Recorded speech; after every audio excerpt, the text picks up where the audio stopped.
जी part D start करते हैं जी revision class का। अच्छा जी, हम डिसीजन मेकिंग को रिवाइज़ कर चुके हैं, कुछ फॉर्मेट्स हमने देख लिए हैं। अब मैं फर्दर प्रोसेसिंग का एक सवाल आपको करवाऊंगा।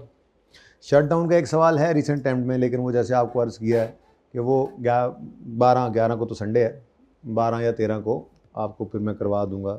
लीस्ट इसलिए इंपॉर्टेंट कहता हूँ कि वो तो आ चुकी है ना चीज़, जो एक्सपेक्टेशन है उस हिसाब से रिवीजन कर लें। बाकी आपके सामने 3 सवाल मौजूद हैं रिवीजन प्लान के अंदर, आपने वो 3 लाजमी करने हैं, क्योंकि आई कैप भी इस चीज़ को गौर से देख रहा होता है कि बच्चा क्या सोच रहा होगा। शटडाउन नहीं आना, अब फिर आ जाएगा, छोड़ के जाओगे तो ज़रूर आएगा। ठीक है, तो जो 3 सवाल करवाए हैं बस वो कर लेना, बाकी फिर इंशाल्लाह चौथा सवाल भी आपको करवा दूंगा जब मैं मुनासिब समझूंगा। ठीक है। अच्छा जी, अब ये क्वेश्चन है कैपुचिनो लिमिटेड, ये आपके हैंडआउट के अंदर मौजूद है और वो हैंडआउट है जनाब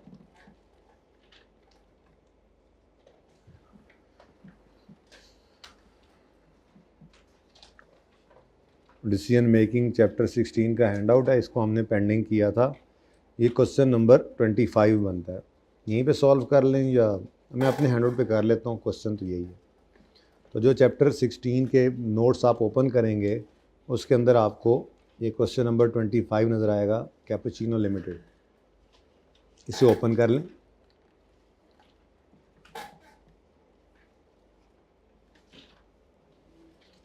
चैप्टर 16 के नोट्स का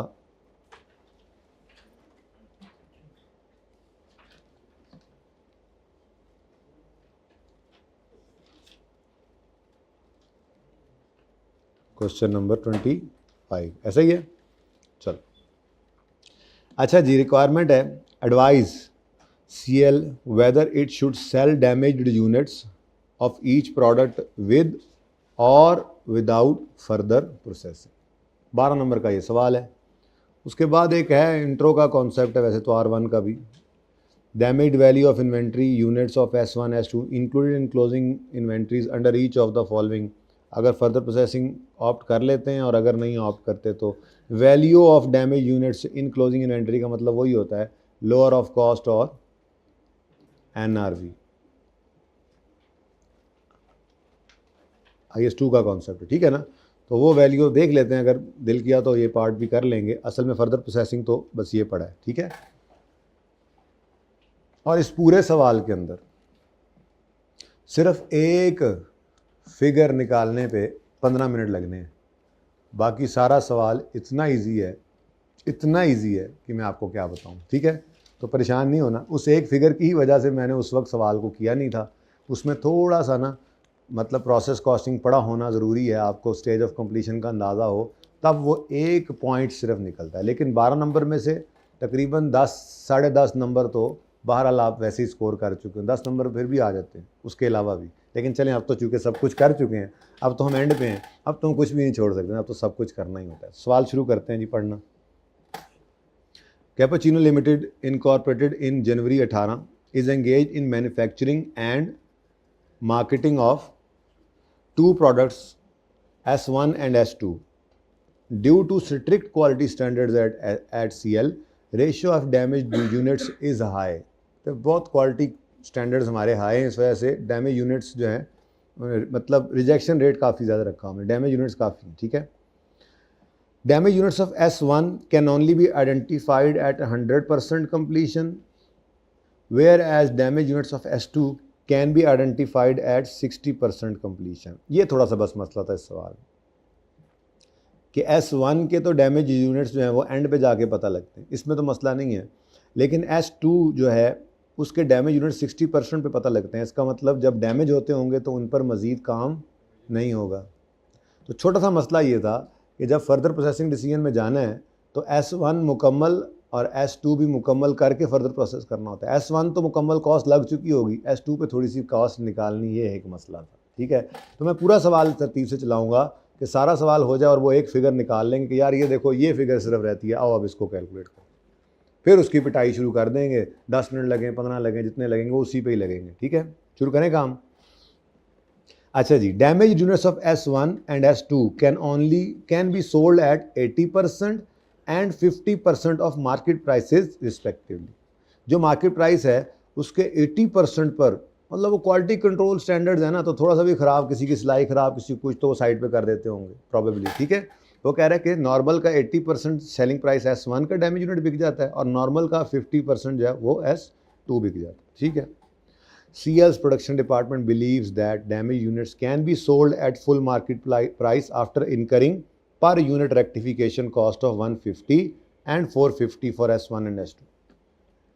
मार्केटिंग वाले कहते हैं कि इसको सही कर लें, S1 को फर्दर रेक्टिफिकेशन कॉस्ट, ये असल में रेक्टिफिकेशन इज़ फर्दर प्रोसेसिंग इस सवाल में, कि इसको रेक्टिफाई कर लो, further processing, further cost incur करके इसको सही करके बेच लो नॉर्मल पर। पढ़ो ना, that damaged units can be sold at full market price after incurring। अब डिसीजन क्या होना है, डिसीजन मेकिंग ये चलनी है कि S1 S2 को डैमेज्ड हालत में बेचें या फर्दर प्रोसेस करके बेचें, ये प्रोसेसिंग है। तो डैमेज्ड हालत में बिकेंगे तो रेवेन्यू फ्रॉम, मतलब जो जिसको हम कहते थे रेवेन्यू बिफोर रिफाइनमेंट, इसमें कह देंगे हम रेवेन्यू बिफोर रेक्टिफिकेशन, तो वो रेवेन्यू होगा 80% और 50% वो नॉर्मल प्राइस, और रेक्टिफिकेशन के बाद वाला जो नॉर्मल है वही होगा, तो इंक्रीमेंटल रेवेन्यू निकल आएगा। और इंक्रीमेंटल कॉस्ट ये गिवन है। पूरे सवाल में मसला सिर्फ और सिर्फ एक छोटा सा था, और वो यही था कि S2 के यूनिट सिर्फ 60% कन्वर्जन लग चुकी होती थी जब निकलते थे, तो उनको अलग करना पड़ता है कि उनको मज़ीद कंप्लीट करके फिर फर्दर प्रोसेस करना है। बता रहा हूँ आपको, बाकी सारे सवालों को मसला नहीं। खैर चलें आगे चलते हैं। Next, the following information has been extracted from CL's latest records. ये सब कुछ हो चुका है जो लेटेस्ट हुआ है अभी, ठीक है। नंबर ऑफ यूनिट्स सोल्ड हैं, क्लोजिंग इन्वेंट्री है, गुड। सेल्स, अच्छा अब सेल्स को डिवाइड करोगे नंबर ऑफ यूनिट्स से तो S1 की नॉर्मल सेलिंग प्राइस आ जाएगी। ये एक्चुअल डाटा है ना, अब स्टैंडर्ड एक्चुअल तो चेक कर, कोई नहीं, सामने कह रहा है रिकॉर्ड्स पढ़े, ठीक है। तो नॉर्मल सेलिंग प्राइस यहाँ से आ जाएगी। बोलो, उस नॉर्मल सेलिंग प्राइस का 80% S1 की डैमेज की कॉस्ट सेलिंग प्राइस होती है और S2 की इसी का 50%। आगे पढ़े। Cost of goods manufactured, cost of goods manufactured, बड़ी मुश्किल से आए, क्या हुआ? पानी बहुत था सुबह से अब तक, पानी का कौन सी क्लास लेने आए हो? R1 का मैसेज नहीं आया तुम्हें? देख लेना, लो फिर एंजॉय करो, देखा नहीं है तो पॉज करें ज़रा। अच्छा जी, कॉस्ट ऑफ गुड्स मैन्युफैक्चर्ड, ये मैन्युफैक्चरिंग कॉस्ट आ गई, प्रोडक्शन कॉस्ट, ठीक है। इसी के अंदर अब पता नहीं कि एब्जॉर्प्शन वाले हुए तो भाईजान फिर खैर से इसके अंदर वेरिएबल कॉस्ट भी सारी पड़ी होंगी और फिक्स कॉस्ट भी पड़ी होंगी, ठीक है। क्लोजिंग इन्वेंट्री आ रही है, कॉस्ट ऑफ गुड्स सोल्ड आ गया, ग्रॉस प्रॉफिट आ गया। Closing inventory goods units of S1 S2 damage during the year 15,000 और 22,500। अच्छा, यानी कि इस 47 में 15,000 डैमेज्ड हैं, बाकी कितने बने वैसे जी? 27, खैर है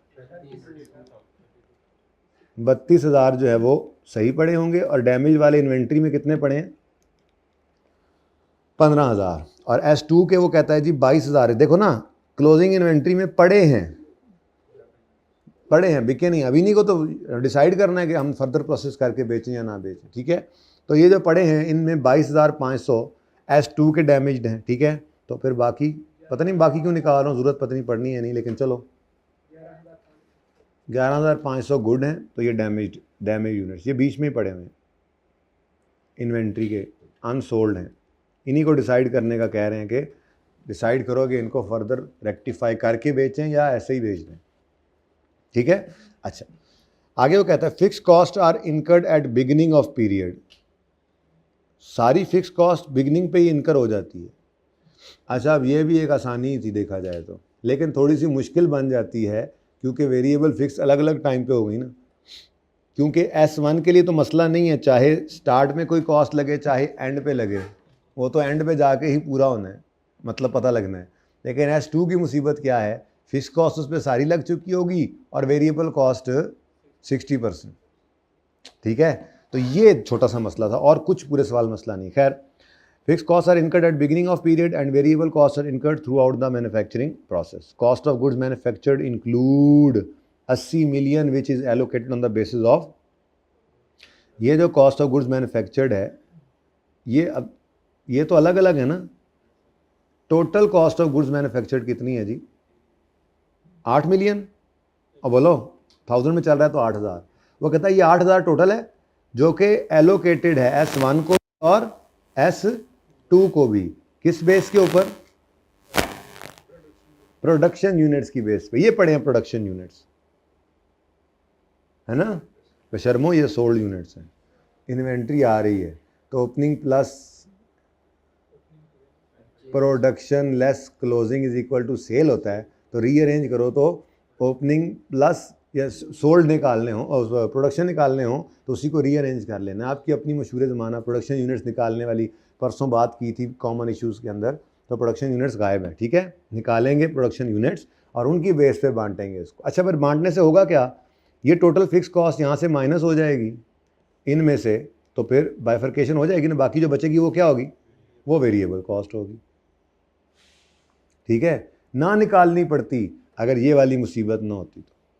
क्योंकि हमने तो ये सीखा हुआ है कि जो जॉइंट कॉस्ट होती हैं उनको हम इग्नोर करते हैं। तो फिर क्यों इस तरफ जा रहे हैं? जाना इसलिए पड़ रहा है कि देखते हैं किस लिए जा रहे हैं। फिलहाल चलें आगे, चलें नेक्स्ट। जब ये इसकी ज़रूरत पड़ेगी तब देखेंगे। ये तो आ गया ना जी। नेक्स्ट है जी, selling expenses during the period were 1% of sale. ये भी मुफ्त के नंबर हैं। जो सेल वैल्यू आनी थी उसी का 1% सेलिंग एक्सपेंस आ जाएगा। ठीक है, चलो अब फॉर्मेट क्या बनता नज़र आ रहा है जी? इवैल्यूएशन ऑफ फर्दर प्रोसेसिंग है, जिसके अंदर हमने revenue of total revenue of damage units after क्या कहेंगे? फर्दर प्रोसेसिंग कह लें, रेक्टिफिकेशन कह लें, एक ही बात। तो इवैल्यूएशन है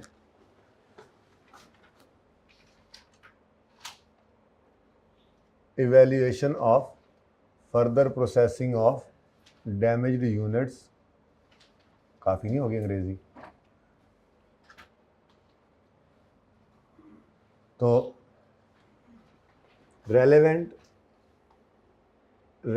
इनकम में हम क्या लेते हैं जी? इंक्रीमेंटल रेवेन्यू लेते हैं। बोलो, इंक्रीमेंटल अप्रोच पे चलते हैं ना इसमें, फर्दर प्रोसेसिंग में। ठीक है, तो total revenue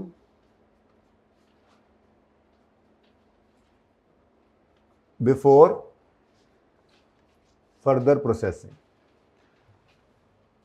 total revenue before, वैसे नीचे भी एक लाइन में लिखा जा सकता है इधर फर्दर प्रोसेसिंग, और इसमें से लेस कर देंगे, बल्कि इसको आफ्टर वाले को लिख लेते हैं ना, लेस इंक्रीमेंटल तभी आएगा। Total revenue after further processing, total revenue before further processing. इन दोनों को डिफरेंशिएट करेंगे तो आपके पास जो आएगा वो होगा इंक्रीमेंटल रेवेन्यू। ठीक है, और यहाँ पे निकल आएगा। उसके बाद शुरू हो जाएंगे जी कॉस्ट्स के ऊपर। ठीक है, तो रेलेवेंट कॉस्ट,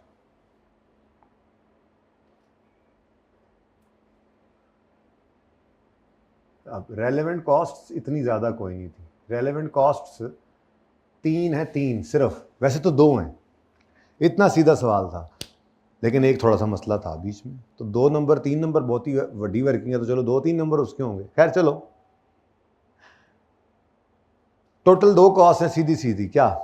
एक सेलिंग कॉस्ट है 1% ऑफ सेल रेवेन्यू, और दूसरी है रेक्टिफिकेशन कॉस्ट जो पर यूनिट ऑलरेडी गिवन है। नहीं समझ आ रही? सादा सी बात है। ये किधर गया? सीएल प्रोडक्शन डिपार्टमेंट बिलीव करता है कि 150 और 450 ये क्या है जी? ये एडिशनल रेक्टिफिकेशन कॉस्ट है, फर्दर प्रोसेसिंग कॉस्ट इसको कह लें। तो एडिशनल मटेरियल लेबर नहीं, उसे सीधा ही बता दिया इकट्ठा ही, एडिशनल रेक्टिफिकेशन कॉस्ट। कोई लॉस्ट यूनिट्स तो नहीं हो रहे ना? कहीं लिखा हुआ है कि फर्दर प्रोसेसिंग में अगर आप 15,000 यूनिट्स S1 के डालेंगे तो वो 15,000 नहीं निकलेंगे? ऐसी बात नहीं है ना। इसका मतलब 15,000 रेवेन्यू भी लेना है और 15,000 ही वेरिएबल कॉस्ट में भी लेना है। ठीक है भाई, पॉज करें। अच्छा जी, अब एडिशनल रेक्टिफिकेशन कॉस्ट, बड़े बड़े इंपॉर्टेंट पॉइंट हमने कर ही लिए डिस्कस जी। तो 15,000 S1 इधर भी यूज़ होगा दोनों सेल्स के लिए, रेवेन्यू के लिए, और यहाँ पर फर्दर प्रोसेसिंग कॉस्ट में भी, यानी वेरिएबल कॉस्ट भी, और वेरिएबल कॉस्ट यहाँ पे उसने खुद ही बता दी क्या है, रेक्टिफिकेशन कॉस्ट। ठीक है, तो एक लाइन इसके लिए छोड़ दें। उसके बाद उसने कहा आखिर में जाके selling expenses during the period was, अच्छा थोड़ा सा ना एक बीच में वैसे एक मसला ही है, वरना तो कोई नहीं, एडिशनल वेरिएबल सेलिंग एक्सपेंसेस आने हैं। मैं एडिशनल क्यों लिख रहा हूँ, मेरी आदत है मैं यहाँ पर सिर्फ एडिशनल वाली अप्रोच से चलता हूँ। तो एडिशनल वेरिएबल सेलिंग एक्सपेंसेस, अब आप कहोगे ये कैसे लेंगे हम? भाई देखो, आप इधर सेलिंग एक्सपेंस लो, फिर इधर सेलिंग एक्सपेंस लो, दोनों का डिफरेंस लो, तो एडिशनल सेलिंग एक्सपेंस आ जाएगा। तो जब मैंने यहाँ पे एडिशनल रेवेन्यू ले लेना है तो उसी के ऊपर 1% लगाऊंगा तो एडिशनल, सही है। ये क्वेश्चन नंबर नहीं लिखवाया आप लोगों ने, ये क्वेश्चन, ये चैप्टर 16 का आपका क्वेश्चन नंबर 25 है, अटेम्प्ट है इसकी ऑटम 2000, और नाम इसका मशहूर ज़माना कैपेचिनो। ऑटम 19 का क्वेश्चन नंबर 7 BRBLO।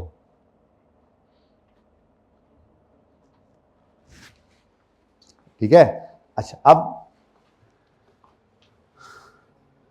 यहां से जो अगर पॉजिटिव आंसर निकल आया नेट में तो हम कहेंगे जी इसको रेक्टिफाई करके इनको बेचें, और अगर नेगेटिव आ गया तो हम कहेंगे यार इनको स्प्लिट ऑफ पॉइंट पे, यानी जब ये निकले हैं उसी वक्त इनको भगा दें, इनको मज़ीद रेक्टिफाई करने की ज़रूरत नहीं है। ठीक है, अब 1 बाय 1 काम शुरू कर देते हैं, वर्किंग जो होती जाए। तो मेरे ख्याल में सबसे पहले तो नॉर्मल सेलिंग प्राइस निकल आएगी और उसके ऊपर परसेंटेज, इतना सिंपल सवाल है, परसेंटेजेस गिवन है, ये देखो 80-50। नॉर्मल सेलिंग प्राइस निकालोगे कि नहीं निकालोगे? नॉर्मल सेलिंग प्राइस निकालोगे 492,800 डिवाइडेड बाय 347, ठीक है। फिर 463,760 डिवाइडेड बाय 218, सिंपल। तो ये क्या आ जाएगी आपके पास, normal selling price. Normal selling price ये आफ्टर प्रोसेसिंग वाली में यूज हो जाएगी। और फिर अगर डैमेज हालत में बेचो तो डिस्काउंटेड प्राइस है 80% और 50%। तो ये मेरे ख्याल में सबसे पहली वर्किंग यही कर लेते हैं। ये तो छोटी सी वर्किंग बनेगी यार। Working number 1, normal selling price per unit. इधर देखो जी, S1 के लिए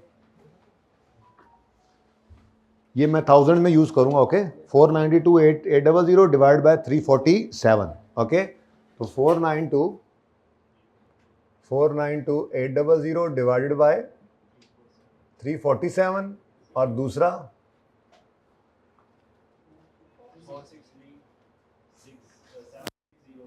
463,760 डिवाइडेड बाय 218, ठीक है जी। तो S1 और S2 के लिए, यार ये नज़र आ रहा होगा आपको, एक काम करते हैं, इसी को ना लेंथ में ले जाता हूँ, अब नीचे और वर्किंग्स हो जाएंगी ना, जगह बच जाएगी।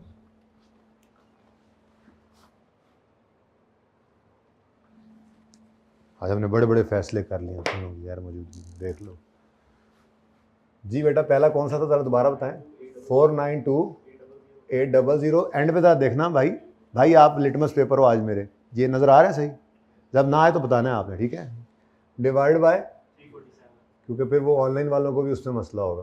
दूसरा 463,760 डिवाइडेड बाय 218। अब ये नॉर्मल सेलिंग प्राइस निकल आई। S1 की भी बता दो, S2 की भी बता दो।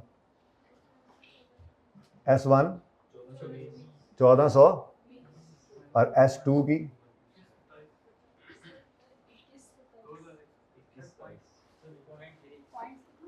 रहने दो, क्या करें बेटा, हज़ारों में एक चीज़ की कीमत है तो पॉइंट्स की माफ़ी दे दो, खैर है, आप कर लो यूज़। अच्छा जी, नेक्स्ट। अब ये तो थी जनाब नॉर्मल सेलिंग प्राइस। वो कह रहा है जो डैमेज यूनिट्स होते हैं वो 80% और 50% of market prices, market prices पर ही बिकी थी ना। अगर डेटा पास का गिवन है, फ्यूचर के बारे में कोई चेंज नहीं बताया तो बस वही है, अभी भी वही होगा, अभी बता के आ रहा हूँ रिवीजन में भी, ठीक है। तो फिर डिस्काउंटेड सेलिंग प्राइस भी यहीं पे ही निकाल लें, discounted selling price per unit.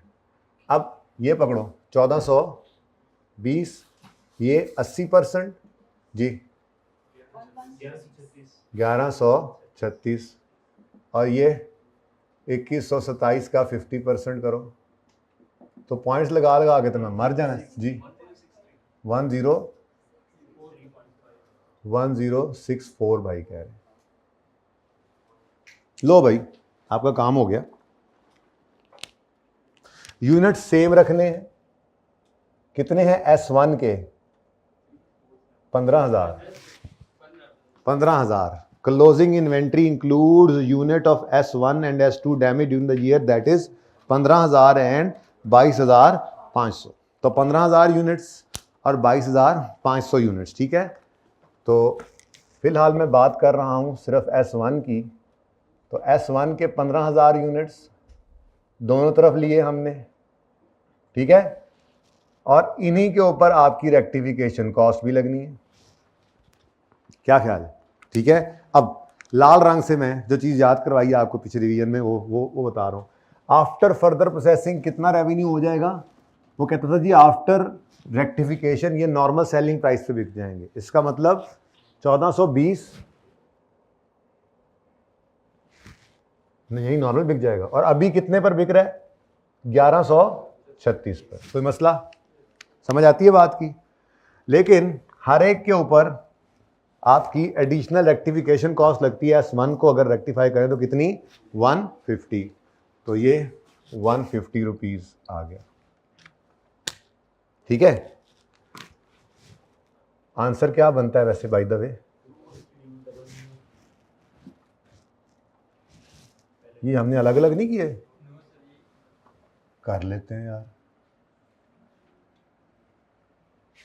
Of जरा ऐसे करके स्मार्टली लिख लेते हैं ना, ऑफ डैमेज्ड यूनिट्स, ठीक है जी। और ये जनाब हमारी थोड़ी सी इधर भी गुंजाइश बना लेते हैं।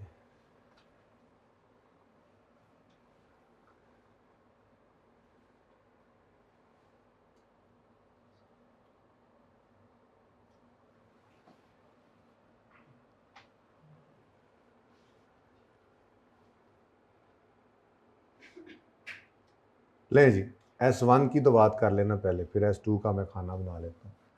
तो S1 क्या है जी आंसर? बल्कि ये भी तंग होना है, 1000 में लिख लें, फिर भी तंग हो सकता है बंदा। अभी ज़रा थोड़ी सी गुंजाइश बना लें, बाद में फिर नहीं बननी, बहुत चीज़ें नोट हो गई। तो चलें जी। जी बेटा S1 थाउजेंड्स में, रुपीज़ इन थाउजेंड्स जी।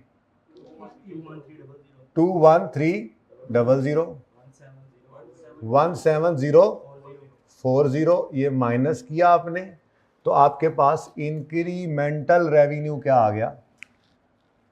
काम हो गया, काम हो गया। 1000 में चल रहे हैं ना, इसलिए काम हो गया। इधर S2 ले लेंगे, ठीक है, क्योंकि अलग अलग डिसीजन लेना है, टोटल करने की जरूरत नहीं है। जी बोलें। 4260,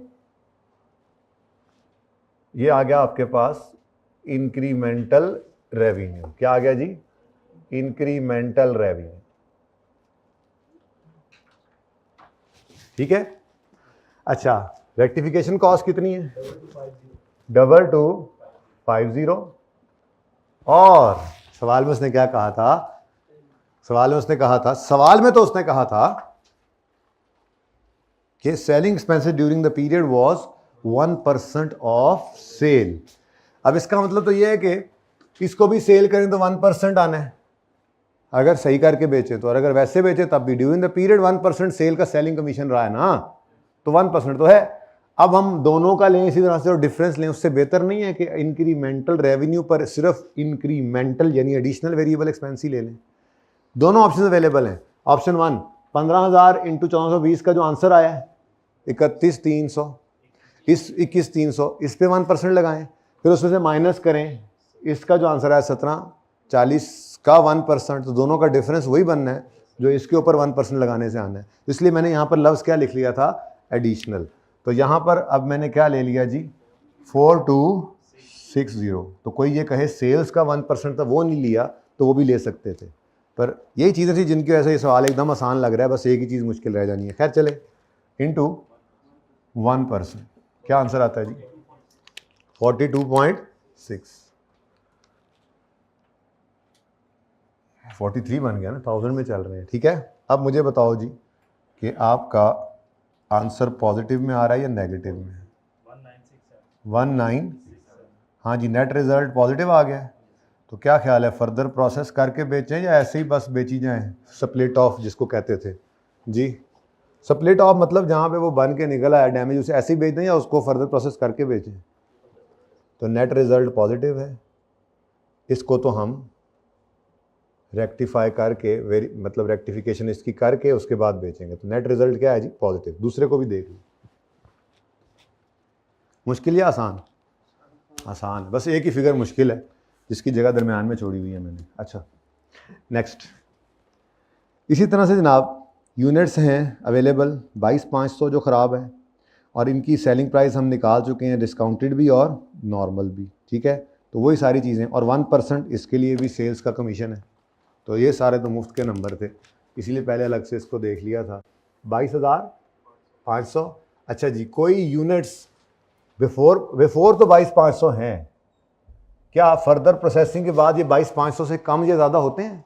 ये कॉन्सेप्ट हमने किया है कि लॉस आ सकता है इसमें। उस वक्त इस टॉपिक में इसलिए नहीं किया था कि प्रोसेस कॉस्टिंग नहीं पड़ा हुआ था। खैर चलें, अभी कोई नहीं है, सवालों में है भी नहीं, आ सकता है पर है नहीं अभी तक, ठीक है। तो ये यूनिट्स हैं जी, सेम यूनिट्स हैं। अब नॉर्मल सेलिंग प्राइस पर बिकेंगे अगर आप इसको रेक्टिफाई कर दें, कितना, 2127, और अगर ना रेक्टिफाई करें तो 1064 पर ये बिकेगा एक यूनिट के हिसाब से। Answer 47858 minus 23940, incremental 23918। अब रेक्टिफिकेशन कॉस्ट इसकी भी गिवन है। अब देखो कोई यूनिट्स लॉस नहीं हो रहे, कुछ नहीं हो रहा, तो ये सारे के सारे ही रेक्टिफाई करने पड़ेंगे, 22,500 के 500। और इस पर रेक्टिफिकेशन कॉस्ट सवाल ने कितनी बताई हुई है, 450। तो 450 से मल्टीप्लाई किया आपने जी, तो एडिशनल रेक्टिफिकेशन कॉस्ट आ गई 1012, और इसका भी जी 10123 आएगा। इतने 1-2 रुपए से फ़र्क पड़ना भी कोई नहीं, वैसे गेम बहुत बुलंद है इस वक्त, ठीक है जी। रुपीज़ इन थाउजेंड्स है वैसे ये। अच्छा ले जी, अब एडिशनल वेरिएबल कॉस्ट लेनी है तो 23918 पर 1% लगा दें। ये बड़ा मज़े का काम हो गया था, है ना। ये पर्चे में ना ज़हन में आए तो क्या होगा, कुछ भी नहीं होगा, कुछ भी नहीं होगा। बच्चे जो है वो दोनों के ऊपर सेल्स लेकर डिफरेंस ले लेंगे, अल्टीमेटली पहुंचेंगे तो यहीं पे। कोई करना चाहे तो घर जाके ये करके देखना जो मैंने कहा है। इस सेल का, अच्छा यही कर लिया, इस सेल का 1% फिर इस सेल का 1%, दोनों का नेट करेंगे तो यही आएगा, जाहिर सी बात है जी, सिंपल मैथ है। 230। अच्छा अब इसका आंसर निकालने वालों, एक मसला था इसके अंदर, और वो एक ही मसला था, बाकी सवाल आपके सामने है, इट्स डन। वो एक मसला ये है कि आपकी जो S2 है प्रोडक्ट, वो तब आइडेंटिफाई हो जाती है कि डैमेज है, और उसको अलग करके रख दिया जाता है जब वो 60% पर पहुंची हुई हो। ये damage units of S2 can be identified at 60% completion. इसका मतलब ये है कि ये जितने भी पड़े हैं 22,500 के 22,500 डैमेज यूनिट्स, ये सब के सब ऐसे हैं जिन पर मटेरियल तो सारा लग गया था, मटेरियल तो सारा लग गया था। अच्छा मजे की बात, फिक्स्ड कॉस्ट भी चूंकि बिगिनिंग पर सारी लग जाती है तो ये भी सारी लग गई थी, लेकिन वेरिएबल कॉस्ट के बारे में उसने कहा था कि इनकर होती है थ्रू आउट द। मैंने सिर्फ इस पॉइंट की वजह से मैंने ये सवाल उस वक्त छोड़ दिया था, प्रोसेस कॉस्टिंग भी नहीं पढ़ा हुआ था और आखिरी दिन पे तो कुछ कराना था, ठीक है। थोड़ा सा रिवीजन भी होगी फर्दर प्रोसेसिंग की, और ये पॉइंट जो है वो अब आ गया। ठीक है, अब इस पॉइंट को टैकल करना है। मसला क्या है? मसला ये है कि मुझे एडिशनल वेरिएबल प्रोडक्शन कॉस्ट चाहिए। क्या मुझे चाहिए? ये मैंने क्यों लिखा एडिशनल वेरिएबल, मैं यहाँ पे लिख रहा हूँ, वैसे बाद में भी लिख सकते थे, मैंने जगह इसलिए छोड़ी कि जरा रेक्टिफिकेशन से भी ऊपर आनी चाहिए वैसे असूली तौर पे ही, असूली तौर पे रेक्टिफिकेशन से भी ऊपर आनी चाहिए। क्यों? असल में ना S2 जो है मैं करता हूँ, बल्कि ये ज़्यादा अच्छा होगा इसलिए कि आपका ज़रा लॉजिकल सीक्वेंस और ज़रा चीज़ समझने में आसानी हो जाएगी आपको। अब मैं क्या कह रहा हूँ जी, S2 जो है वो अभी किस स्टेज पर पड़ी है, कन्वर्जन के हिसाब से किस स्टेज पर पड़ी है? 60% पर। अब अगर उसको आपने रेक्टिफाई करना है तो रेक्टिफाई करने के लिए पहले उसका कंप्लीट होना तो जरूरी है ना। और बोलो उस पर कन्वर्जन आप खराब थोड़ी सी होगी आपने साइड पे रख दी, नहीं, अगर आपने उसको रेक्टिफाई करना है तो फिर उसको कॉस्ट पूरी इनकर करके उसको उसके मुकाम पे पहले पहुंचाओ, सारी कॉस्ट इनकर करके। यदि थोड़ा रंग खराब हो गया मिसाल के तौर पे 60% पे, आपने कहा ये खराब ही होनी है बाद में भी, नहीं भाई अब लेके आओ उसको, लेके आओ एंड तक उसको। इसीलिए तो उसकी कीमत भी आधी मिल रही थी शायद, वो बहुत अभी उसको वो मतलब थोड़ी अनफिनिश्ड सी है, इसी हालत में बेच दें या रेक्टिफाई करना है। रेक्टिफाई करना है तो पहले उसको अपने इस प्रोसेस में कंप्लीट तो करो, फिर रेक्टिफाई होगी। ठीक है, ये मैंने ज़रा इसलिए रखा यहाँ पर मैं, ताकि मैं आपको यूँ कह सकूँ कि देखो पहले, और मैं ये कहना असल में बस एक ही लाइन मैंने छोड़नी थी, वो पहले छोड़ देता तो अच्छा होता। खैर कोई बात नहीं, मैं सिर्फ ये आपको ज़रा आपका सीक्वेंस बरकरार रहे, मैंने इसलिए ये दोबारा लिखा है सिर्फ आप लोगों के लिए, ओनली फॉर यू गाइजेस। ठीक है जी, ये ऐसे मैं करना चाह रहा था कि ये जो आपकी S2 है ना, S2 S1 फर्दर प्रोसेस होगी, मतलब फर्दर प्रोसेस का मतलब यहां पे क्या है? रेक्टिफिकेशन। मैं फर्दर प्रोसेसिंग बोल रहा हूं, ओके ना, सही है, रेक्टिफिकेशन होगी, फर्दर प्रोसेसिंग होगी इस कॉस्ट पे, क्योंकि वो ऑलरेडी जो यहां पर होना था हो चुका है। अब अपने हिसाब से हर कॉस्ट के हिसाब से कंप्लीट है, हर कॉस्ट के हिसाब से S1 कंप्लीट है, S1 तो उस पर फर्दर कॉस्ट लगाओ और सेलिंग कॉस्ट लगाओ, डिसीजन हो गया। इसका मसला ये था S2 का कि इस पर ये जो आप ले रहे हैं additional sale, normal sale price पे कब बिकेगी? जब वो 100% ठीक होगी। 100% ठीक होने के लिए पहले उसको 100% खराब कंप्लीट तो करो, फिर उसको रेक्टिफिकेशन कॉस्ट से गुजारो और फिर उसको आप बेचो। तो ये छोटा सा मसला था इस सवाल के अंदर, एडिशनल वेरिएबल प्रोडक्शन कॉस्ट। और मजे की बात बताऊं, ये मैं अभी निकाल ली, ये मैंने एकदम से निकाल ली। मसला सिर्फ किस में है? मसला सिर्फ इधर देखो 22,500 यूनिट्स में, और उसमें भी मसला सिर्फ है वेरिएबल कॉस्ट में। पर यूनिट वेरिएबल कॉस्ट मिल जाए ना अगर, तो हम कहेंगे जी 40% रहती है, 60% लग गई है। 60% कम नहीं है, 40%, हाँ, तो 60% कॉस्ट इस पे लग चुकी है, 60% कॉस्ट लग चुकी है, एडिशनल नहीं है वो, मजीद 40% लगेगी और वो फर्दर प्रोसेसिंग होकर इस काबिल हो जाएगी कि अब खराब वाली सही हो जाए, फिर सही करेंगे उसको। ठीक है, ये एक पॉइंट था। अब देखो पूरे सवाल के अंदर 1 2 3 4 5 6 7 8 फिगर्स निकल आई हैं, नमी फिगर रहती है। 12 नंबर में से यार हाथ दोगी तो 2-3 नंबर होंगे इसके, ठीक है, 8-9 नंबर तो फिर भी आपके हंस के आते हैं। तो ये आपको समझाता हूं, पर्चे के अंदर आपने लगे रहना है, समझ आए ना आए। 3 से 4 सवाल समझ आएंगे, 3 से 4 सवाल समझ थोड़े थोड़े आएंगे, ठीक है, 1-2 बिल्कुल भी समझ नहीं आएंगे। लेकिन आपने बस काम जो समझ, कैलकुलेशंस तो करते जाओ, जो समझ में आए। कोई भी फिगर लिखोगे यहाँ पे कॉस्ट के अंदर तो भी मटेरियल, लेबर, ओवरहेड्स, यही चीज़ें ही है ना, वेरिएबल है, फिक्स्ड है, बस यही चीज़ें, और क्या है। हर टॉपिक घूम घूम आके इन्हीं के आसपास ही फिर रहा है ना, तो कर ही जाओ। जो समझ ना भी आया तो अव्वल तो समझ आ जाएंगे काफ़ी हद तक सवाल, ठीक है। 2 से 3 सीधे सवाल होंगे, 2 से 3 दरमियाने, 2 से 3 टेढ़े मेढ़े भी। अच्छा, अल्लो जी, अब काम शुरू करते हैं। अब हमारे पास जो रेलेवेंट पॉइंट्स हैं वो हैं ये कि कॉस्ट ऑफ गुड्स मैन्युफैक्चर्ड में 80 मिलियन की फिक्स कॉस्ट पड़ी है जो एलोकेटेड है on the basis of production units.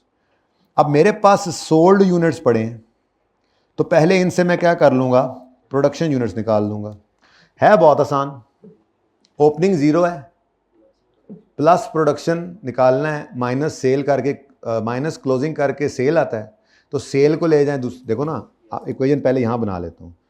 Equation हमारी इक्वेशन क्या है, opening plus production less closing is equal to sale. अब ये सेल गिवन है, प्रोडक्शन निकालना है, तो इसको इधर ले जाओ, बल्कि इसको इधर ही पढ़ने दो, ठीक है, इनको उधर ले जाओ, प्लस माइनस बार करना पड़ेगा, ठीक है ना। तो इसका मतलब क्या हुआ, आप कहोगे जी आपने अगर प्रोडक्शन यूनिट्स निकालने हैं तो आपको सेल में से माइनस ओपनिंग करना पड़ेगा और प्लस क्लोजिंग करना पड़ेगा। ये सही है, ये समझ आती, तो मैं इसको फॉर्मेट टेबल की फॉर्म में बना लूंगा, क्योंकि S1 S2 दो है ना, ठीक है, इजाजत है। अब सोल्ड यूनिट्स दोनों की गिवन, बोलो, क्लोजिंग इन्वेंट्री भी दोनों की गिवन, मुकम्मल प्रोडक्शन के मुकम्मल यूनिट्स निकालने हैं हमने, उन्हीं में ही खराब, चलो मैं तोड़ के लिख देता हूं, ठीक है।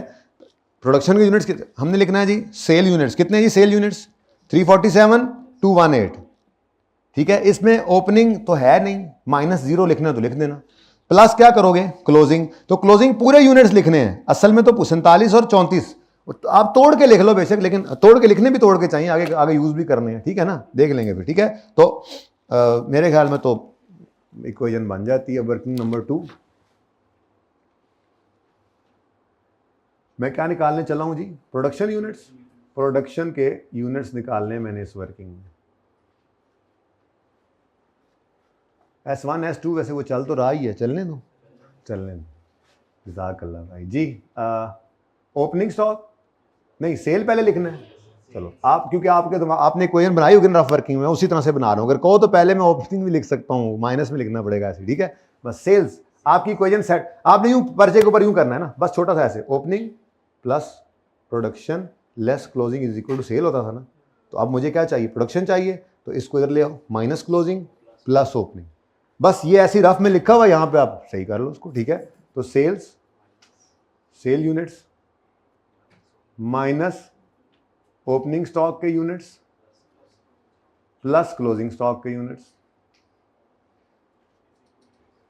अब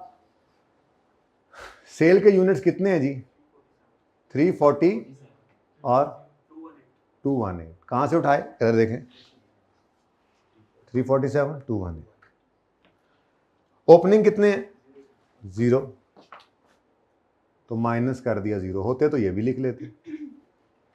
क्लोजिंग स्टॉक को तोड़ के लिख लो, मेरा मशवरा है, ठीक है। गुड यूनिट्स और डैमेज यूनिट्स हैं तो सारे के सारे इकट्ठे ही ना, इधर पढ़ो, closing inventory includes S1 S2 damaged units of 15 और 22, तो यही तो डैमेज लेकर चल रहे, तो डैमेज कितने हैं जी, 15,000 यूनिट्स और 22,000 यूनिट्स, ओहो 15 और 22, 15 और 22.5 लिख लो फिलहाल, 22.5, क्योंकि यूनिट्स चल रहे हैं ना 1000 में, ठीक है, बाद में राउंड कर लेंगे रुपीज़ को। अच्छा, अब ये डैमेज्ड आ गए, गुड यूनिट्स फिर कितने बने, ये नहीं पता मुझे, टोटल पता है मुझे, उसने टोटल बताए हैं ना, ये देखो टोटल यूनिट्स, तो मैंने कहा था कि ये टोटल इकट्ठे का, यहाँ पे तोड़ के लिख लो, वैसे तो आपने प्लस करने थे, ठीक है, आपने सेल में से माइनस ओपनिंग प्लस क्लोजिंग करना था, तो ये प्लस तो टोटल ही होने थे, लेकिन मैंने कहा यार जरा तोड़ के लिख लो क्या होता है, तो आपने कहा कुछ नहीं होता, तो अब आप लिख कर परेशान बैठे हैं कि कुछ नहीं होता, कहा तो था लेकिन लगता है कुछ होता है जी। कितने थे 22.5 जी, टोटल हमें बताए गए हैं क्लोजिंग स्टॉक जिनमें पड़े थे ये टूटे हुए यूनिट्स, कितने हैं 47 और 34, तो 47 34, बहुत तंग हो रहे हो तो यूनिट्स रुपीज 1000 में ना निकालो, वैसे मुझे मसला कोई नहीं, इसलिए मैं तो चल रहा हूँ, ठीक है। अच्छा जी, तो अब बैलेंसिंग गुड यूनिट्स निकाल लो, 32 और 11 पर। अब इधर देखना जरा, sale minus opening plus closing is equal to production units, कितने हैं जी, प्रोडक्शन यूनिट्स जी 394 और 252,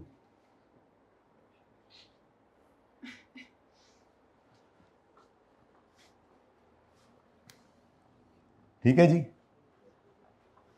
ये बहुत ही नज़दीक हो गई है वैसे,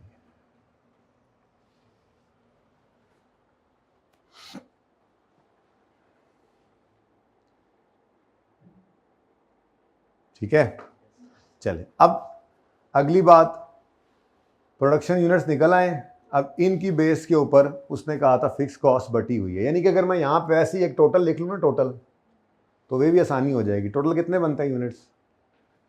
टोटल इसी की बेस पर बटा हुआ है ना, जरा फिक्स कॉस्ट वाला पॉइंट पढ़ो। 640 क्या कहता है वो? Fix cost, total fix cost कितनी है? कॉस्ट ऑफ गुड्स मैन्युफैक्चर्ड में मौजूद है, इंक्लूडेड इस 431 इस 349 में मौजूद है 80 फिक्स कॉस्ट का, लेकिन वो क्या है? एलोकेटेड है दोनों में, on the basis of production units है। तो वो यूनिट्स अब हमारे निकल आए टोटल। ठीक है, तो हम क्या करेंगे? 80 लाख को पकड़ेंगे, 8 मिलियन को पकड़ेंगे, 8 मिलियन ना 80 मिलियन, 80 मिलियन को पकड़ेंगे और उसको हम क्या कहेंगे जी? 394 डिवाइड बाय दिस, फिर 252 डिवाइड बाय दिस, और ये दोनों में बंट जाएगा। ठीक है, चलो अब मेरे ख्याल में तो हम वेरिएबल कॉस्ट निकालने की तरफ काफ़ी करीब हो गए हैं। वेरिएबल प्रोडक्शन कॉस्ट निकालनी है तो आप क्या करोगे? आप इस total cost of goods manufactured को पकड़ोगे, इसमें से अगर आप फिक्स कॉस्ट निकाल दोगे तो बाकी क्या बचेगी? Variable production cost. ठीक है, अभी मैं इसको सही करता हूँ, फिलहाल इसको सही ना करो, आगे चलो फिलहाल, क्योंकि एक थोड़ा सा मसला है वो मैं बताता हूँ। फिर अभी इसको ना थोड़ा सा फिर ज़रा चेंज करना है, इसको बाद में करते हैं, फिलहाल चलने दें, ज़रा सिंपल को सिंपल ही रहने दें फिलहाल। वर्किंग 3 क्या है जी? वेरिएबल प्रोडक्शन कॉस्ट मैं निकालने चला था, मुझे क्या गिवन है जी? टोटल प्रोडक्शन कॉस्ट, जो total cost of goods manufactured, जो मर्जी लिख लो जी। S1 4314430 थाउजेंड्स में ऑलरेडी 370। ये ताज़े आए हैं ना, ये भी बोल रहे हैं, इन्हों की बोलती सवेर दे आए थी बंद होगी जी। अब इसमें से लेस कर देते हैं हम फिक्स कॉस्ट। बेटा इधर देखो, फिक्स कॉस्ट टोटल कितनी है जी? 80,000। इसको बांटना है, ठीक है, तो 80,000 को बांटना है तो 80,000 इंटू ये यूनिट्स ऊपर निकला है 394 डिवाइडेड बाय 646, और उसके बाद 80,000 को 252 डिवाइडेड बाय, यानी कि आप इसको अज्यूम करके निकल आते परचेस तो ज़्यादा अच्छा था। मैं कहता था ना, जो फिगर ना निकले उसको अज्यूम करके आगे चल पड़ो, हैं? इसको तो अज्यूम करके जाना बारे में था, लेकिन अब क्या करें, अभी तो क्लास में बैठे हैं तो सब कुछ ही करना होता है जी। 48793 31207।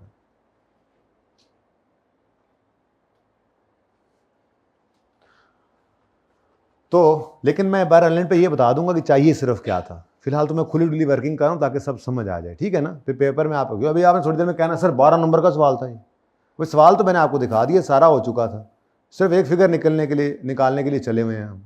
तो वो जब पूरा हो जाएगा काम, मैं कहूँगा बस ठीक है जी। ये क्या है? ये क्या है? ये वेरिएबल कॉस्ट आ गई।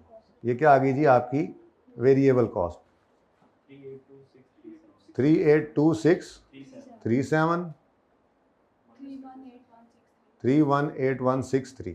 ठीक है जी, सही है?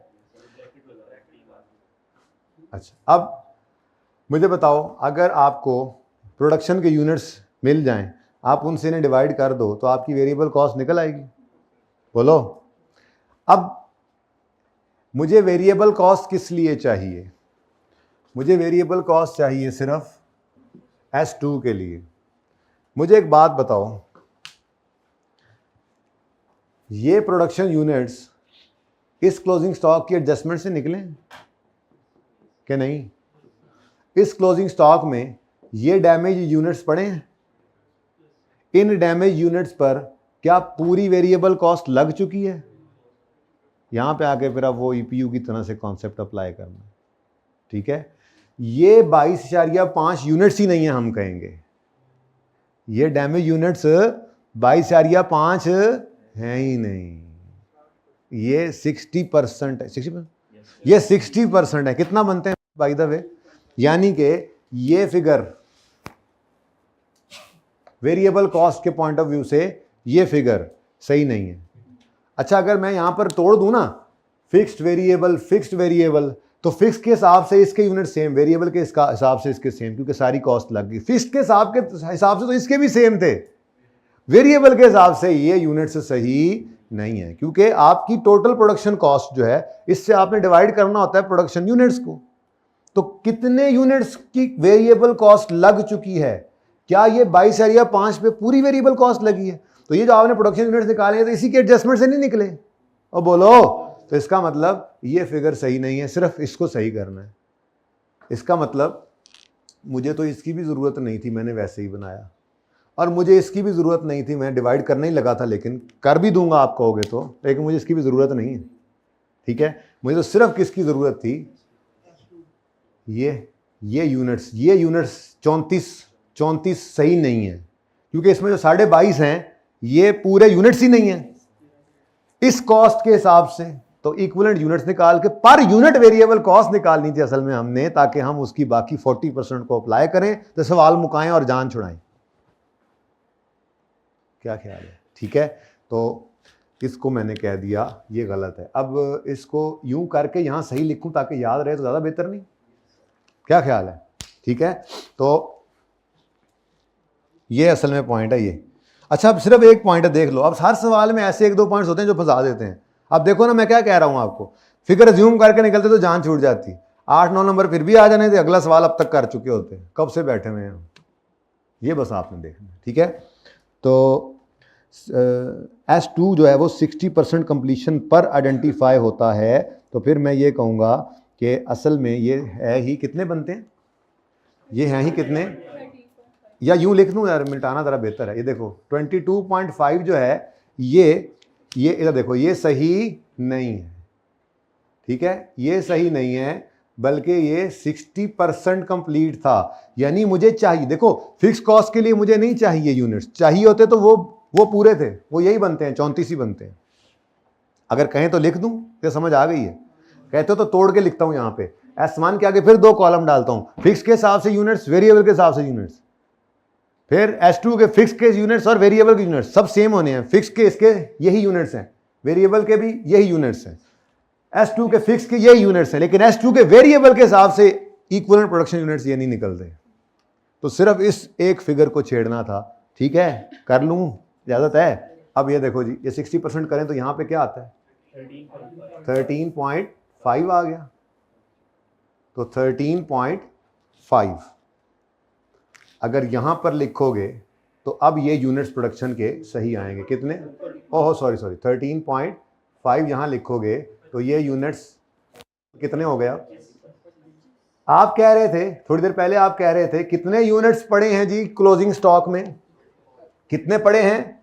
34। मैंने कहा नहीं, जो 22.5 है ना वो पूरी तरह से कॉस्ट लगी हुई नहीं, तो मुझे वेरिएबल कॉस्ट के पॉइंट से बताओ कितने पड़े हैं। तो आपने कहा जी उसमें 22.5 जो है वो 60% कंप्लीट है, तो यूं समझ लें कि वेरिएबल के पॉइंट ऑफ व्यू से तो 25 ही पड़े हैं, तो प्रोडक्शन फिर 243। अब ये मुझे चाहिए थी, क्यों? मैंने डिवाइड किससे करना था? प्रोडक्शन यूनिट्स के साथ, ठीक है। अब इधर देखना था, ये इसलिए लिख रहा हूं ताकि समझ में आए, बाकी तो जरूरत नहीं है। क्या मतलब? ये 394 बिल्कुल ठीक था। इसकी पर यूनिट कॉस्ट जो वेरिएबल कॉस्ट पर यूनिट आती है, वेरिएबल कॉस्ट पर यूनिट जो आती है वो कितनी है? जो कि मुझे नहीं चाहिए, कितनी है? 453 बोला भाई ने, माशाल्लाह। ये 382 637 को डिवाइड करना था 394 से बेटा जी, 970। ये जो भी आता है ना, ये जो भी आता है ये मुझे चाहिए नहीं था, लेकिन दिखाना ये चाह रहा हूं कि ये 394 बिल्कुल ठीक था, हर चीज नॉर्मल थी, ठीक है। ये लेकिन मुझे चाहिए नहीं थे, ये मैंने फजूल में बनाए हैं। मुझे प्रोडक्शन यूनिट्स ही कोई नहीं चाहिए थे S1 के, S2 के सिर्फ चाहिए थे, और वो भी इसलिए चाहिए थे कि वेरिएबल कॉस्ट इन पर लग चुकी है, 60% पूरी करानी। अब एक पॉइंट, सिर्फ इस एक पॉइंट पे से मैंने सवाल नहीं कहा था, वरना तो ये फर्दर प्रोसेसिंग का शायद सबसे पहला सवाल होना चाहिए था। ये एक लाइन है ना, ये उड़ा करना, तो सबसे पहला सवाल फर्दर प्रोसेसिंग का यही डाल देना चाहिए, इतना आसान, बच्चे 1 मिनट में कर लें, ठीक है। खैर चलें, कोई बात नहीं। इस 243 को अब यूज कराओ, 13, ये है वो जालिम जिसको ढूंढने हम निकले हैं। वेरिएबल कॉस्ट पूरा लिखूं, ये वेरिएबल कॉस्ट, लेकिन मुझे एक बात तो बताओ, ये वेरिएबल कॉस्ट पर यूनिट जो है ये कंप्लीट यूनिट की है या इनकम्प्लीट यूनिट की है? कंप्लीट यूनिट की वेरिएबल कॉस्ट है, इनकम्प्लीट की, यानी एक पूरे यूनिट पर ये पूरी वेरिएबल कॉस्ट लगती है। अब हमारे जो डैमेज यूनिट्स थे उन पर इसका कितने परसेंट लग चुका था? 60। तो अब मजीद कितना लगाएंगे फर्दर प्रोसेसिंग के लिए तैयार हो जाएं? बस इतनी सी बात थी। अब आप बाकी खुद फैसला कर लो, समझदार हो कि ये 22,500 यूनिट्स पर जो कॉस्ट लगनी है ये कितनी लगनी है? 1309 का 40%। बस ये जुल्म था, ये जुल्म था, ये आपके साथ जुल्म था, लेकिन क्या करें, वर्किंग नंबर पता नहीं केड़ी है, वर्किंग नंबर 3 में ये निकला। ठीक है जी, 11। अच्छा, आपस की बात है, ये फिर भी सही ही निकला, मतलब डिसीजन फिर भी वही निकला जो अगर ये ना होता तब भी पॉजिटिव आना था, आया अभी पॉजिटिव ही है। ठीक है, यानी कि डिसीजन के भी नंबर आपको, फिर भी डिसीजन के तो नंबर वैसे भी मिल जाते हैं, लेकिन एक फिगर थी, ये जुल्म था, बस ये ज्यादती थी। ऐसे होता है भला, लेकिन कोई बात नहीं। कॉन्फिडेंस लेने की बात ये नहीं है, कॉन्फिडेंस लूज करने की बात ये नहीं है कि ये क्या था, कॉन्फिडेंस गेन करने की बात ये कि सिर्फ इसके अलावा क्या था, इसमें कुछ नहीं था। ये क्या था? नहीं, क्या था? कुछ नहीं था। यहां पे ये ऐसी ही फिगर, यही वो फिगर जिनके बारे में कहता हूं पर्चे के अंदर अगर कोई चीज फंस जाए, कुछ भी अज्यूम करके आगे निकलो, असरात आपके सामने, मैक्सिमम मार्क्स आपके आ चुके होते हैं। ठीक है, इसके भी उतने ही नंबर होते हैं। ठीक है, ये मुश्किल है तो इसके 3 नंबर होंगे और बाकी के 9 नंबर होंगे, बस। और क्या, ये तो नहीं होगा कि इसके 10 नंबर होंगे और 2 नंबर बाकी सवाल के होंगे। इतनी तो नहीं ना बची होती। ठीक है, पासिंग मार्क्स तो आराम से आ जाते हैं। बोलो भाई, 177। तो भाई डिसीजन लिखो। पहले जरा सवाल को देख लेता हूं मैं, सवाल में जो लिखा हुआ है लिख लेते हैं वही। Advice CL whether it should sell damage और विदाउट, लिखो CL should further process damage units of S1 and S2। CL decision जो रिकमेंडेशन जो भी है, CL शुड फर्दर प्रोसेस, अब आगे लिखते जाओ, further process S1 damaged units of, ताकि डिसीजन तो सामने आ जाए, आगे अंग्रेजी पूरी कर लेना। Further process damaged units of S1 and S2, दोनों को करे, because incremental revenue is more than incremental costs. चलो अब ये भी लिख ही देता हूं, because incremental revenue is more than incremental cost, जगह नहीं बची। और अगला पार्ट मैं नहीं करा रहा। ठीक है, determine value of damage stock, closing inventory की, तो अगर वो फर्दर प्रोसेसिंग ऑप्ट कर लेते हैं तो फिर लोअर ऑफ कॉस्ट NRV पे रखना है, तो देख लेना फर्दर प्रोसेसिंग के लिए कॉस्ट में वेरिएबल कॉस्ट भी आप मजीद वाली निकाल चुके हैं। ठीक है भाई साहब, क्लोजिंग स्टॉक डिटरमिन करो value of damage units S1 S2 की। अगर वो ऑप्ट नहीं करते फर्दर प्रोसेसिंग तो इसका मतलब वो पुरानी वाली कॉस्ट पे ही पड़े हैं, तो उनकी NRV तो आपके सामने ही है, 1 मिनट में निकलेगी, नहीं निकलेगी? ये NRV ही तो है, ये NRV है, लेकिन ये NRV पूरी नहीं है, इसमें से माइनस कर देना 1% सेलिंग की, लेकिन इसकी रिपेयर कॉस्ट कोई नहीं है।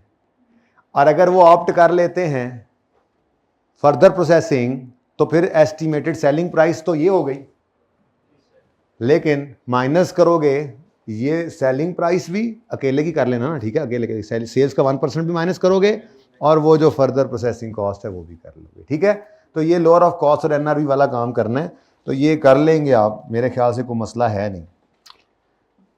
बाकी मुझे एक पेज के ऊपर लिख के दे देना ना जो सॉल्यूशंस अभी पेंडिंग है उनके साथ, ये पार्ट B का भी सॉल्यूशन भेज दूंगा, पार्ट 2 का भी। ठीक है, अच्छा अब ऐसा है, अब रह गया जी CVP, उसका एक सवाल, उसके अलावा याद आ गया, उसके अलावा बाकियों से पूछूंगा अगर मसला ना तो तुम मेरे पास बैठ जाना, तुम्हें वैसे समझा दूंगा मैं। ठीक है, अच्छा कल भी इसीलिए आए थे सिर्फ उस सवाल। अच्छा, जाहिद में, वो जाहिद वाला ही है। चलो दो हो गए मरीज़। वैसे तो अभी बस 1 घंटे के अंदर CVP रिवाइज़ होना है और सवाल भी हो जाना है। खान लिमिटेड छोड़ा हुआ था, लेकिन वो भी क्योंकि पिछली दफ़ा आया नहीं है तो मेरे दिल में वो आ रही हैं, हॉल उठ रहे हैं कि उसको रिवाइज़ कर लें हम। ठीक है, तो एक तो उसको रिवाइज़ करते हैं। खान लिमिटेड वाला सवाल होमवर्क दिया था आपको, मैंने नहीं करवाया था, वो करते हैं। उसके बाद फिर आखिर में सिर्फ मैंने करवानी है इन्वेंट्री मैनेजमेंट के फॉर्मेट्स की रिवीजन, उसका कोई सवाल नहीं कराऊंगा। और बाकी प्लान मैंने शेयर कर दिया बाकी बच्चों के साथ, लेकिन चूँकि बारिश की वजह से अभी भी बच्चों के आने का सिलसिला इक्का दुक्का करके जारी है, तो वो प्लान अभी ये है कि आज ये करने के बाद आपको रुख्सत दे दी जाएगी। ठीक है, उसके बाद फिर 12 या 13 का प्लान है मेरा, जिसमें मैं 2 से ढाई घंटे 2 घंटे से ढाई घंटे के लिए मिलूँगा बच्चों से जो लाइब्रेरी में मिल गए। रीसेंट अटैम्प्ट के जो सवाल रह गए हैं, 2 या 3 सवाल जो डिसीजन मेकिंग के हैं, क्योंकि वो आ चुके हैं इसलिए वो ज़रा लीस्ट इम्पॉर्टेंट मैं समझता हूँ, इसलिए वो मैं करवाऊँगा ज़रूर। लेकिन फ़िलहाल क्योंकि आप लोगों का जो मोड है ना बड़ा ख़तरनाक चल रहा है इस वक्त, आप पढ़ नहीं रहे कि छुट्टियाँ हो तो पढ़ें।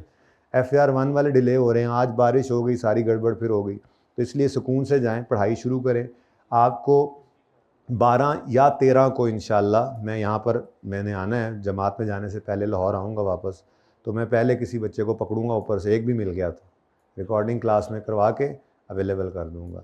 आपने सिर्फ उन लेक्चर्स को अगर दिल करे तसल्ली के लिए लेना हो तो लेट कर ले लीजिएगा, कि जो हमने किया था मॉक के बाद बेशक ले लीजिएगा, कोई मसला नहीं है, ज़रूरत ही कोई नहीं है उनको लेने की तो वैसे, लेकिन अगर आप ले लेंगे तो आपकी मेहरबानी है, एडिशनल काम है। ठीक है, ये कुछ डिसीजन थे। बच्चे कहते होने ऑनलाइन वाले हर क्लास से दस रहा है, असल में हर क्लास में इक्का दुक्का करके आ रहे हैं, अब चूँकि पानी उतरना शुरू हो गया है ना। ठीक है, ठीक है जी, इस पार्ट को क्लोज़ करें।